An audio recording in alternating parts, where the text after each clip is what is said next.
What's happening, guys? It's your boy Cdwoods here, and here's a rumor that was actually requested on the comments. So before we start, I'm gonna say if you have any trade rumors that I have not discussed yet or anything rumors related to the Raptors, go ahead and leave them down in the comments.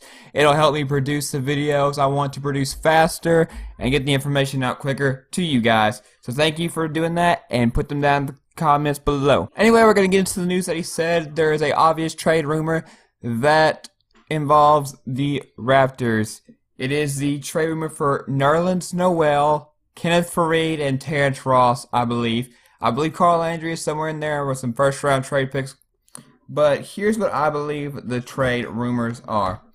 Okay, so we get Kenneth Faried.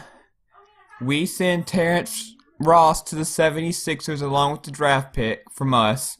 And the Nuggets get Nerlens Noel, and they also send a draft pick to the 76ers. I believe that's what it is. I mean, it's a great trade. It'll help us get more power forwards, but in all honesty, I personally like Nerlens Noel better. I believe he is a better defensive player, and right now we need a great defensive player on our side, as we have just lost Biyombo. Last year, Nerlens Noel was, I think, averaging around 2 blocks and 2 steals a game, maybe like 1.5 steals a game. But still, he was definitely a great defensive presence. And offensively, both of them are not considered low post threats, but both are really good at pick and rolls. And with Kyle Lowry throwing an alley-oop, it should be pretty easy to get them around 10 points a game. Neither of them will really stretch out the three-point line, so they won't help our shooting. And Terrence Ross will definitely do some shooting on that, but still. Well, I do believe Kenneth Faried is the better rebounder of the two. I don't feel that Nerlens Noel is too far behind Kenneth Faried, and will definitely get around 8 more rebounds alongside JV. But Kenneth Faried is not as good as a defensive presence as someone like Noel is. Kenneth Faried is only averaging around a block a game, maybe even a little bit less than that, which is definitely suspect. But I mean, it's alright, but we're missing that defensive presence that we had last year in Biyombo. And we're going to need to look to fill that, especially when we take JV out and we need the center, who might be small ball or not. We're still going to need somebody who can block shots to make sure we don't let just people run into the paint and score on us. And I feel like Nerlens Noel would be that guy more than Kenneth Faried. Now, Kenneth Faried, I love him to death, but I feel like he is more of an overhyped player. If there was a player on the Nuggets that I would say is overhyped, it would be Kenneth Faried. I believe he is a bit overhyped for what he does, but I mean, he's still a good player. I think Nerlens Noel is seen as worse than him because he is younger and he is on a worse team. I mean, look at Brook Lopez. He's a center, he's getting around 20 points a game, but he's not winning because he's on the Nets, which automatically makes him look worse than what he actually is, in my opinion.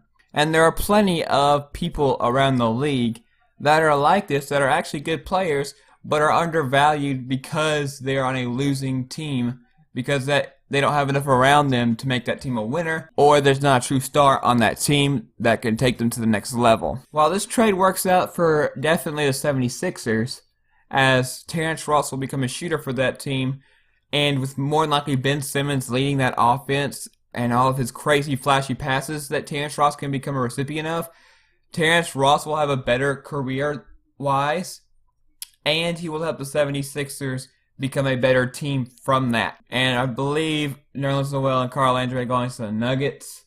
I don't know if that would work out for the Nuggets, because, I mean, I think Noel would definitely put a defensive aspect on that thing. I don't know. I don't really keep up with the Nuggets. I don't know what their problems were. They just seem like they have a lot of talent and no true one superstar. And they really just need to be looking for that superstar, man. They got to find that superstar. They tried for Dwayne Wade. He didn't come. That would have really helped them. But until they can find that superstar, they're not going to be a team worth contending, because right now they have a lot of mid, I'm going to say mid, and that's like middle of the line talent. And you can't win a championship like that. You have to have middle of the line talent and a few superstars to win in this NBA. And then we get Kenneth Faried, and that's pretty much it. I feel like we don't get enough. And I feel like Masai Ujiri is going to realize that Kenneth Faried is a great player, but he's a bit overhyped for what he does. Nerlens Noel, I don't know if he would fit in with Jonas Valanciunas offensively or defensively. I don't know if he would. But looking at the stats, I feel like he's a better player than Kenneth Faried. I don't know if maybe Kenneth Faried is a better fit for our system more, and that's what I'm not really putting into consideration now. I'm just looking based on stats for my whole assumptions here.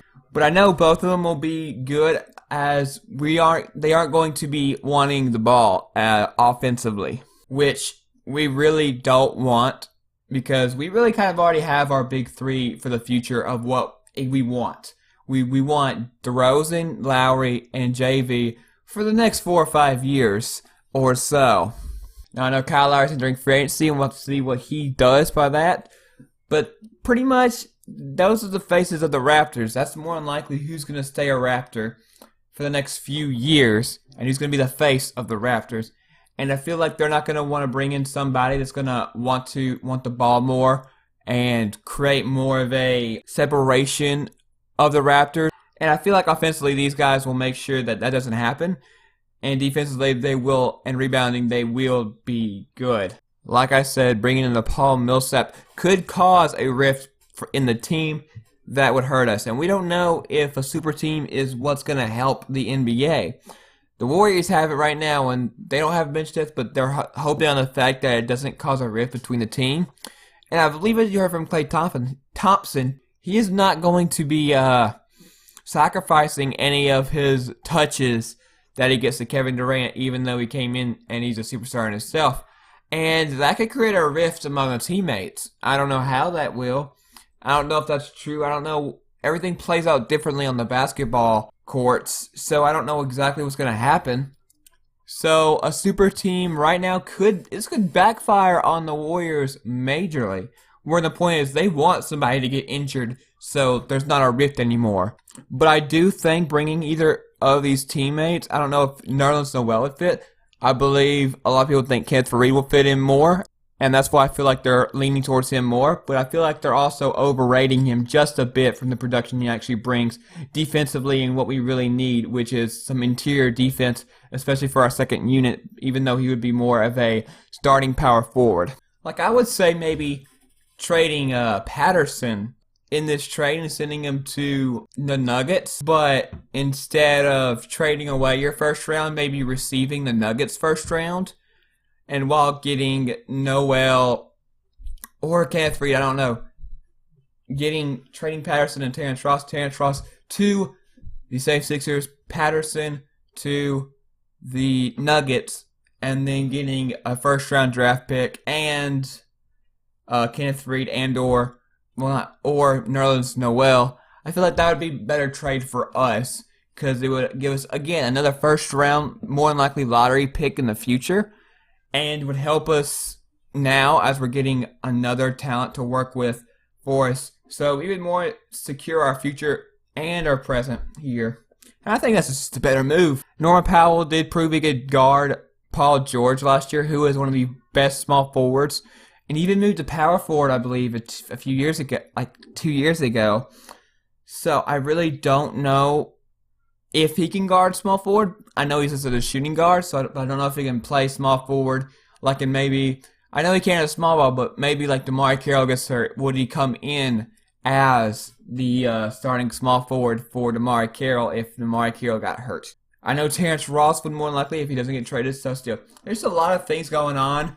And I don't really know, I mean, it's a good trade, but I think more than likely we would need a Paul Millsap. He would definitely help more, give a low post option, but still there's a rift. There's always a possible downside to every trade we do from here on out. So I'm not sure what we should do. I feel like Masai's going to make the best move. Anyway, guys, thank you for watching. If you haven't already and you're new, subscribe down below. And make sure you lick that like button, lick your screen right now, right where the like button is. Now you have germs all in your mouth. You're gonna go want to disintegrate your mouth, okay? And then comment any news you find or anything you just want to say down in the comment section below. Thank you guys for watching, and I will see you in the next video.